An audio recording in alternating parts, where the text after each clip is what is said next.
देखो कुरान की बड़ी बरकत है। मेरा ये पैगाम आज मैं आपको देना चाहता हूँ, कम से कम अपनी आदत बनाएं कि सोने से पहले 4-5 आयतें ही पढ़ लिया करें, एक रुकू ही पढ़ लिया करें, जरूर पढ़ें। आप देखें कुरान शरीफ में एक सूरत है, कुरान शरीफ में एक सूरत है, अगर सोने से पहले उस सूरत को आप पढ़ लें, रोजाना पढ़ने की आदत डालें, तो ये सूरत की तासीर ये है कि आप जो सोचोगे वो होगा, जो सोचोगे वो होगा।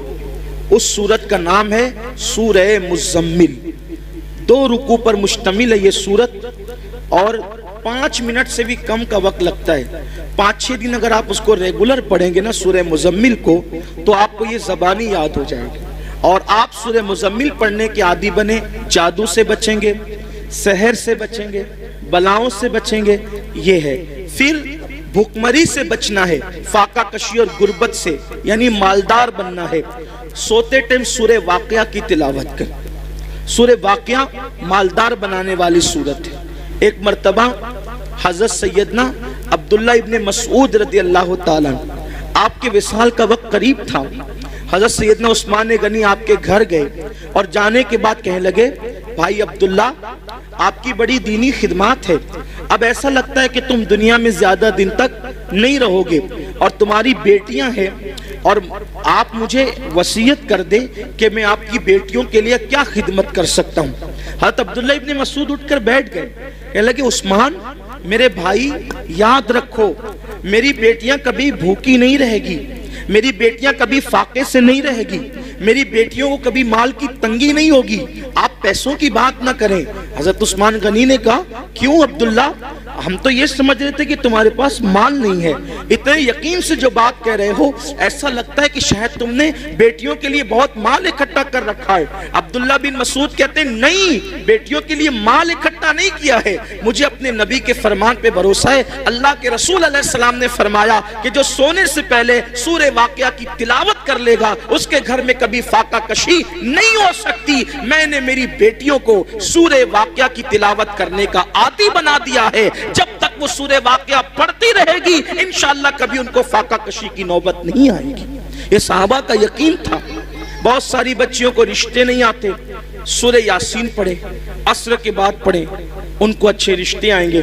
कुरान में सब है लेकिन कुरान पढ़ना नहीं चाहते, तावीज लेना चाहते हैं, तावीज लेना चाहते हैं, वजीफे पढ़ना चाहते हैं। कुरान से बढ़कर कौन सा वजीफा है वो बताएं ना आप, कुरान से बढ़कर कौन सा वजीफा है। देखो हुजूर गरीब नवाज रदी अल्लाह ताला जयपाल जोगी के सारे जादू का जवाब सिर्फ एक आयत से दिया है गरीब नवाज ने, उसको आयतुल कुर्सी कहते हैं। आयतुल कुर्सी से जयपाल जोगी हार गया, गरीब नवाज के मुकाबले में नहीं आ सका। वो सूरह फलक सूरह नास पढ़ के दम कीजिए, नजर बद खत्म होगी। बच्चे जो शाम के वक्त रात रात भर रोते हैं, फलक और नास पढ़कर दम करो, बच्चे रोना बंद कर देंगे, नहीं रोएंगे बच्चे। नजर लगती है, 3 मरतबा लिलाफ कुरैश पढ़ो, नजर फौरन खत्म होगी। अब आप कहेंगे हम तो करते हैं ना लेकिन असर नहीं होता। यही बात खास है, ये बात खास है। एक मुझे बहुत खूबसूरत बात यहाँ याद आई। हमारे मुर्शिद आबरूए सिलसिले चिश्तिया शहबाज औलिया हजरत सैयदी बाबा फरीदुद्दीन गंज शकर रदी अल्लाह ताला, ये सिलसिला चिश्तिया की आबरू है। बाबा फरीद बड़े प्यारे बुजुर्ग हैं बाबा फरीदुद्दीन। गरीब नवाज ने कहा था, कुतुबुद्दीन ऐसे शहबाज का तूने शिकार किया है कि इसके जरिए से क़यामत तक तेरा नाम जिंदा रहेगा। बाबा फरीद के पास एक औरत आई और आकर कहती, सरकार मेरी बेटी की शादी है, पैसों का इंतजाम नहीं, सरकार इंतजाम कर दे। अब वो अल्लाह वाले लोग, और बाबा फरीद जैसा अल्लाह वाला, बाबा फरीद जब पाकपटन में रहने गए थे शुरू में, तो एक दरख्त के नीचे कयाम था और जो कपड़ों की पोटलियां और जो सामान की गठरियां थी ना, वो रखने को जगह नहीं थी। पंजाब के लोग यानी पाकपटन के लोग बहुत सताते थे, रहने नहीं देते थे, तो सामान कहाँ रखें अपना, था तो थोड़ा ही सामान, जगह तो चाहिए, तो दरख्त पे लटका कर रखते थे सामान। अब जिसका खुद का छत ना हो उसके पास आइए क्या कहने, मेरी बेटी की शादी नहीं, शादी है, पैसे का इंतजाम नहीं। अब बाबा फरीद, ओ बाबा फरीद, फरीद मतलब फरीद, ये उनका नाम नहीं फरीद, उनका नाम है मसूद। और उनका लक़ब है फरीद। फरीद का मतलब होता है यक्ता, यक्ता, बेहमता, कोई हमसर नहीं, कोई सानी नहीं। उनके दौर में वो थे फरीदुद्दीन। बुढ़िया आई, आने के बाद कहा पैसों का इंतजाम नहीं। सरकार बाबा फरीद ने कहा एक काम कर माई, वो सामने जो ढेला पड़ा है ना मिट्टी का, वो ढेला मेरे पास ला। वो ढेला लाई, फरमाया पकड़ इसको। उसने ढेला पकड़ा। बाबा फरीद ने सूरह फातिहा पढ़ी 3 बार। कितनी बार? कौन सी सूरत? सूरह फातिहा का मतलब जोर से बोलिए, अल्हम्दुलिल्लाह ही सबको याद है ना। सूरह फातिहा 3 बार पढ़ी, दम किया, फरमाया इसको ढांक ले और घर जाके खोलना। ढांक लिया, घर जाकर खोला तो वो सोना बन गई। मिट्टी क्या बन गई? सोना बन गई। अब वो शादी भूल गई। इंसान तो लालची होता है। बाबा साहब ने कितना आसान तरीका बताया मिट्टी को सोना बनाने का। उसने शादी भूल गई, बोला यार एक ढेले पे अगर पढ़ना ही है सूरह फातिहा तो फिर एक ढेले पे क्या पढ़ना। वो ढेले ही जमा करती रही मिट्टी के, पूरा घर भर दिया ढेले से।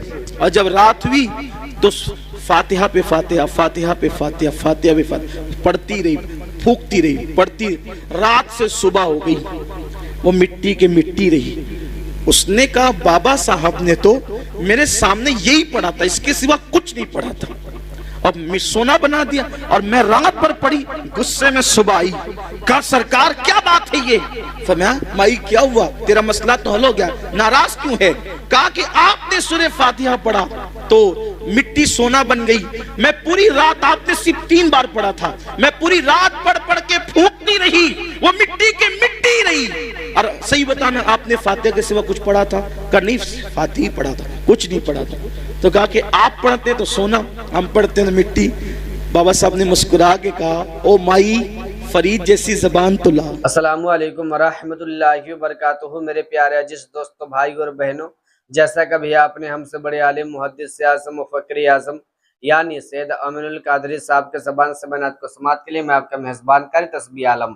आप अगर अली नेटवर्क के चैनल पर पहली मरतबा आए होंगे तो आपसे गुजारिश है, रिक्वेस्ट है, अपील है कि आप इस चैनल को ज़रूर से ज़रूर सब्सक्राइब कर लीजिएगा, ताकि आपको हर दिन इसी तरह का एक अच्छा पैगाम मिलता रहे। अल्हम्दुलिल्लाह अभी आपने तो हमसे बहुत बड़े आलिम के ज़बान से बनात को समात कर चुके हैं, तो मैं आपसे ज़्यादा बहस नहीं करना चाहता हूँ, और नहीं मैं आपके वक्त को लेना चाहता हूँ, और नहीं मैं आपके वक्त को बर्बाद करना चाहता हूँ, इसलिए कि आपने हमसे बहुत बड़े आलिम के ज़बान से बनात को समात कर चुके हैं।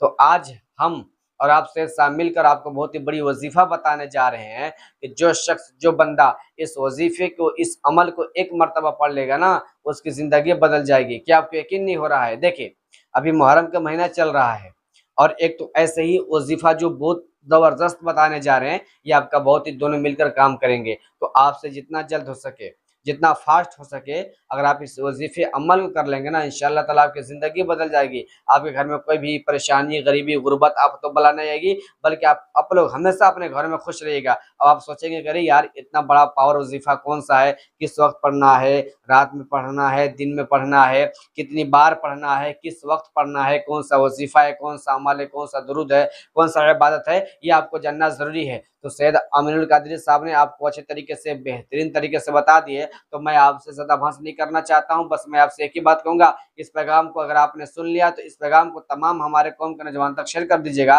ताकि जो भी मालदार बनना चाहते हैं, जो अपनी ज़िंदगी को बदलना चाहते हैं, वो भी इस बयान को सुनेंगे, वजीफा अमल करेंगे, और इंशाअल्लाह ताला उनकी ज़िंदगी बदल जाएगी।